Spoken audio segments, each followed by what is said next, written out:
ಐಪಿಎಲ್ನಲ್ಲಿ one of the most successful team ಅಂದರೆ ಅದು Mumbai Indians. 5 ಬಾರಿ ಚಾಂಪಿಯನ್ ಪಟ್ಟಕ್ಕೇರಿರುವಂಥ ಮೊದಲ ತಂಡ. ಅದರಲ್ಲೂ ಭಾರತ ತಂಡದ ಸ್ಟಾರ್ ಆಟಗಾರರ ದೊಡ್ಡ ಪಡೆಯನ್ನೇ ಹೊಂದಿರುವಂಥ ಬಲಿಷ್ಠ ತಂಡ.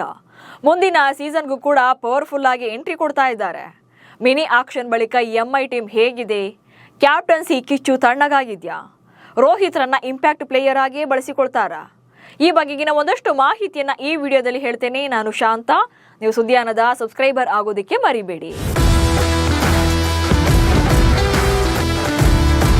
ಐಪಿಎಲ್ ಇತಿಹಾಸದಲ್ಲಿ 5 ಬಾರಿ ಚಾಂಪಿಯನ್ ಆಗಿರುವಂತ ಮುಂಬೈ ತಂಡ 6ನೇ ಟ್ರೋಫಿ ಗೆದ್ದು ಚರಿತ್ರೆ ಬರೆಯೋಕೆ ಟಾರ್ಗೆಟ್ ಇಟ್ಕೊಂಡಿದೆ.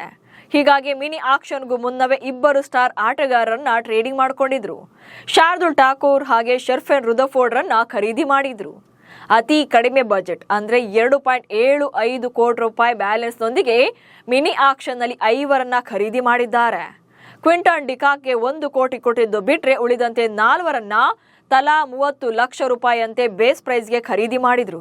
ಸೊ ಟೋಟಲ್ ಆಗಿ ಬ್ಯಾಟಿಂಗ್ ಹಾಗೆ ಬೌಲಿಂಗ್ನಲ್ಲಿ ಕ್ವಾಲಿಟಿ ಪ್ಲೇಯರ್ಗಳ ಇರೋದ್ರಿಂದ 2026ರ ಐಪಿಎಲ್ನಲ್ಲಿ ಮೋಸ್ಟ್ ಡೇಂಜರಸ್ ಟೀಮ್ ಆಗಿ ಕಾಣ್ತಿದ್ದಾರೆ. ಮುಂಬೈ ತಂಡದಲ್ಲಿದೆ ಸ್ಟಾರ್ ಆಟಗಾರರ ದಂಡು. ಐಪಿಎಲ್ನಲ್ಲಿ ಪ್ಲೇಯರ್ಸ್ ಹಾಗೆ ಪರ್ಫಾರ್ಮೆನ್ಸ್ ವಿಚಾರದಲ್ಲಿ ಮುಂಬೈ ಇಂಡಿಯನ್ಸ್ ತಂಡ ಯಾವಾಗಲೂ ಕೂಡ ಟಾಪ್ನಲ್ಲೇ ಇರುತ್ತೆ. ಯಾಕಂದ್ರೆ ಎಂಐ ಪರ ಘಟಾನುಘಟಿ ಪ್ಲೇಯರ್ಗಳೇ ಕಣಕ್ಕಿಳಿತಾ ಇದ್ದಾರೆ.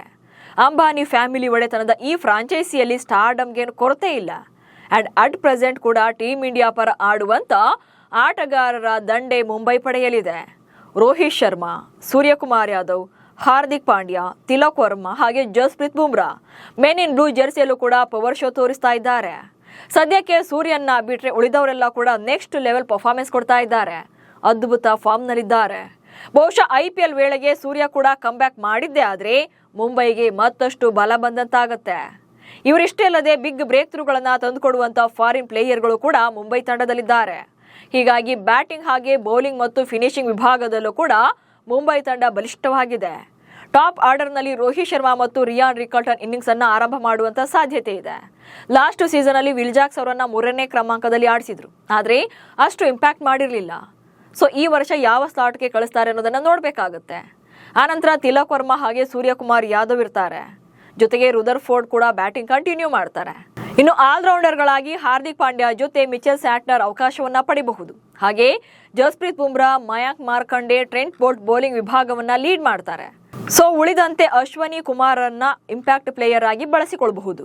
ಆದರೆ ಲಾಸ್ಟ್ ಸೀಸನ್ ಅಲ್ಲಿ ರೋಹಿತ್ ಶರ್ಮಾರನ್ನ ಇಂಪ್ಯಾಕ್ಟ್ ಪ್ಲೇಯರ್ ಆಗಿ ಫೀಲ್ಡಿಂಗ್ ಟೈಮ್ ಅಲ್ಲಿ ಕೂರಿಸಿದಕ್ಕೆ ಅಭಿಮಾನಿಗಳು ಅಸಮಾಧಾನಗೊಂಡಿದ್ರು. ಸೊ ಈ ಸಲ ಏನ್ ಮಾಡ್ತಾರೆ ಎನ್ನುವಂತ ಕುತೂಹಲ ಇದೆ.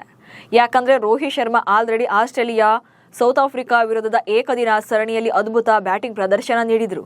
ಫೀಲ್ಡಿಂಗ್ ನಲ್ಲೂ ಕೂಡ ಎಫೆಕ್ಟಿವ್ ಆಗಿ ಡೈವ್ ಹೊಡೆದು ಕ್ಯಾಚ್ ಹಿಡಿಯೋದು ಹಾಗೆ ರನ್ಗಳನ್ನ ಕಂಟ್ರೋಲ್ ಮಾಡೋದು ಮೂಲಕ ತಾವಿನ್ನೂ ಫಿಟ್ ಅಂಡ್ ಫೈನ್ ಅನ್ನೋದನ್ನ ತೋರಿಸಿದ್ರು. ಹಾಗೆ ಬುಧವಾರ ವಿಜಯ್ ಹಜಾರೆಯ ಮೊದಲ ಮ್ಯಾಚ್ ಅಲ್ಲಿ 155 ರನ್ಗಳನ್ನ ಹೊಡೆದು ತಮ್ಮನ್ನ ಹಿಟ್ ಮ್ಯಾನ್ ಅನ್ನೋದು ಇದಕ್ಕೆ ಅನ್ನೋದನ್ನ ತೋರಿಸಿಕೊಟ್ಟಿದ್ರು.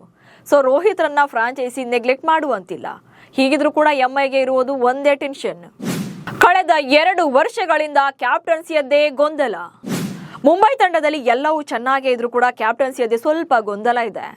ಅಂದ್ರೆ 2024ರಲ್ಲಿ ರೋಹಿತ್ ಶರ್ಮಾರನ್ನ ದಿಢೀರ್ ಅಂತ ಕ್ಯಾಪ್ಟನ್ಸಿಯಿಂದ ಇಳಿಸಿ ಹಾರ್ದಿಕ್ ಪಾಂಡ್ಯರನ್ನ ನಾಯಕನನ್ನಾಗಿ ನೇಮಿಸಿದ್ದಕ್ಕೆ ತಂಡದಲ್ಲಿ ಒಂದಷ್ಟು ಅಸಮಾಧಾನ ಇದೆ. ಆದರೆ ಲಾಸ್ಟ್ ಸೀಸನ್ ಈ ಅಸಮಾಧಾನ ಸ್ವಲ್ಪ ದೂರವಾದಂತೆ ಕಾಣ್ತಾ ಇತ್ತು. ಹಾಗೆ ಮುಂಬೈ ತಂಡ ಪ್ಲೇ ಆಫ್ಗೂ ಕೂಡ ಕಾಲಿಟ್ಟಿತ್ತು. ಇದೀಗ ಮುಂದಿನ ಸೀಸನ್ಗೆ ಡ್ರೆಸ್ಸಿಂಗ್ ರೂಮ್ ಮುನಿಸನ್ನೆಲ್ಲ ಮರೆತು ಪರ್ಫಾರ್ಮ್ ಮಾಡ್ತಾರ ಅನ್ನೋದನ್ನ ಕಾದು ನೋಡ್ಬೇಕಿದೆ. ನಮಸ್ಕಾರ.